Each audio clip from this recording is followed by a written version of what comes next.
어느 날 나는 평소와 다름없이 인터넷을 서핑하고 있었다.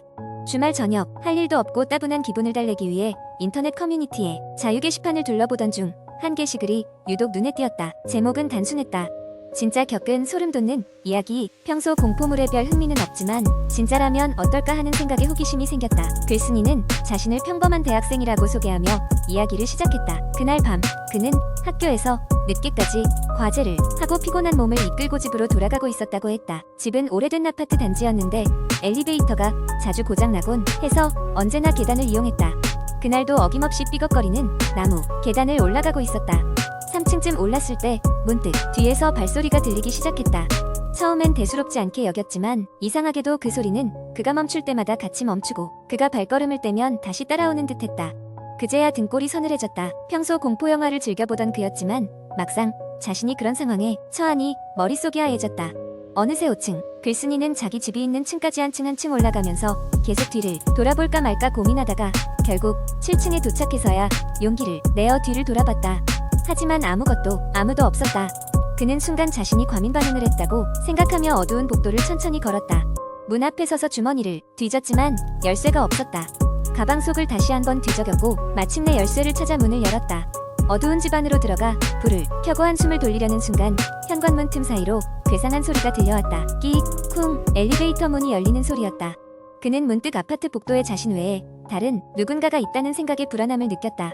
다시 문을 잠그고 안심하려던 그때 그의 눈에 띈 것은 문틈 사이로 보이는 복도에 희미한 조명 아래 서 있는 그림자였다.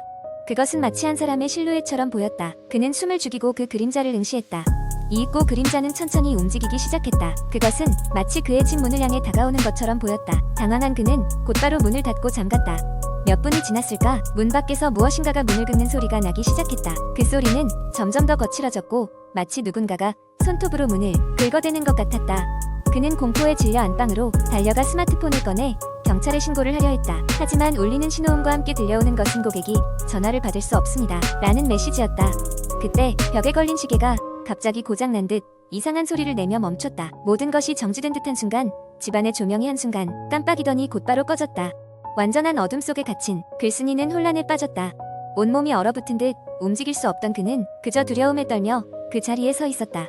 그리고 그 어둠 속에서 귓가에 속삭이는 듯한 소리가 들려왔다. 여기서 뭐하고 있어? 그 소리는 너무나도 가까운 곳에서 들렸다.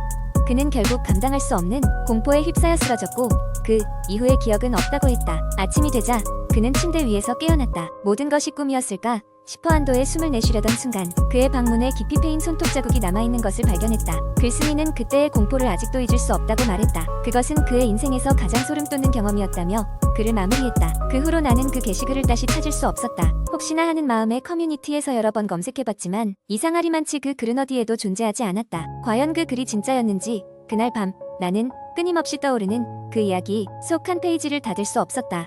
두 번째 이야기. 대학교 새 학기가 시작되고 내가 다니게 된 대학은 꽤나 외진 곳에 있었다. 기숙사는 정원이 꽉 찼고 나는 어쩔 수 없이 학교 근처의 하숙집을 알아보게 되었다.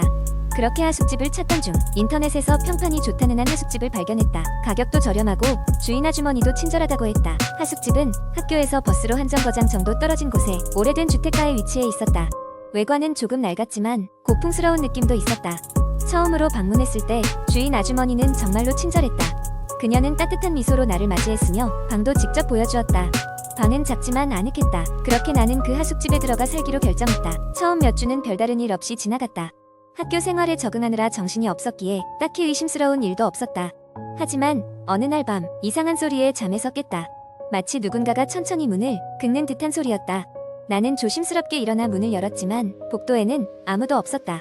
그것이 처음이었다. 며칠 후 비슷한 소리가 또 들렸다. 이번에는 문을 긁는 소리뿐만 아니라 누군가가 흐느끼는 듯한 소리까지 들렸다. 나는 점점 겁이 나기 시작했다. 그날 밤 나는 주인 아주머니에게 이 소리에 대해 이야기했다. 그녀는 이상한 표정으로 나를 바라보며 말했다. 아, 그럴 수도 있지. 이 집은 오래됐으니까 바람소리가 그럴 수도 있어. 그녀의 대답은 별로 안심되지 않았지만 그 말을 믿으려고 노력했다. 그리고 얼마 지나지 않아 혼자서는 그 소리를 듣는 것이 무서워 같은 하숙집에 살던 룸메이트에게 그 이야기를 털어놓았다. 룸메이트는 그다지 관심 없어 보였고 단지 스트레스 때문에 생긴 것이라며 웃어넘겼다.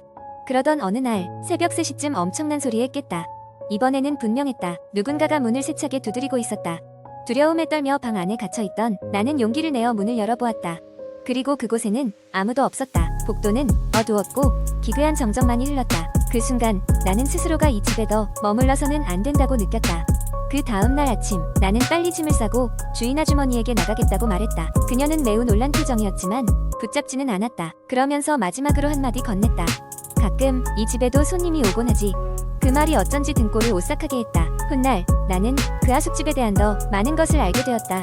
그곳은 예전에 한 가족이 살던 집이었는데 어느 날 밤 그 가족이 모두 실종되는 사건이 있었다고 한다. 이후로도 몇몇 하숙객들이 밤마다 이상한 소리를 들었다고 했다. 나는 그저 무사히 그곳을 떠날 수 있었음에 감사할 뿐이었다. 지금도 가끔 그 하숙집의 꿈을 꾸곤 한다. 어둡고 낡은 복도, 멀리서 들려오는 흐느낌, 소리, 그리고 문을 긁던 기이한 손길. 아마도 그곳에는 여전히 그 밤의 비밀이 숨어있는지도 모르겠다. 세 번째 이야기한 여름밤이었다. 나는 친구들과 함께 오랜만에 캠핑을 가기로 했다. 우리가 정한 장소는 깊은 산속에 있는 한적한 캠핑장으로 평소에는 잘 알려지지 않은 곳이었다. 여기저기서 들려오는 매미 소리와 찌는 듯한 더위에 우리는 서로 장난을 치며 텐트를 설치하고 저녁 바비큐를 준비했다. 해가 저물고 불빛이 하나둘씩 켜지기 시작하면서 우리는 캠프파이어 주변에 둘러앉아 각자 가져온 음식을 나누어 먹었다. 그러던 중 평소 공포 이야기를 좋아하는 친구 중 한 명이 우리에게 오늘 밤에 딱 맞는 이야기를 해주겠다고 했다. 그는 이렇게 이야기를 시작했다. 이 캠핑장에서 멀지 않은 곳에 오래된 폐가가 하나 있어. 몇 년 전까지는 한 할머니가 그 집에서 홀로 지내셨다고 해. 그런데 어느 날 그 할머니가 아무런 흔적 없이 사라지셨지. 마을 사람들은 그 집이 저주받았다고 소문을 냈어. 그 할머니가 사라진 이후로 숲에서는 이상한 소리가 들리기 시작했대. 밤이 되면 여자의 웃음소리가 들리거나 문이 스스로 열리는 일이 많아졌다는 거야. 친구의 이야기에 우리는 긴장감을 느꼈고 왠지 모를 오싹함이 등줄기를 타고 올라왔다. 하지만 대부분의 친구들은 그런 이야기는 그냥 재미로 듣는 것이라며 대수롭지 않게 넘겼다. 문제는 그 이야기를 들은 이후로 내내 그 할머니의 폐가가 머릿속에서 떠나지 않았다는 점이다. 나는 왠지 모르게 끌렸다. 그 집이 진짜 있는지 그리고 그 할머니는 정말 실종된 것인지 확인해보고 싶었다. 영원히 깨어질 것 같지 않던 밤의 어둠 속에서 나는 혼자 몰래 캠핑장을 빠져나와 숲길을 따라 걷기 시작했다. 친구들이 잠들기 전에 돌아가야겠다는 생각뿐이었다.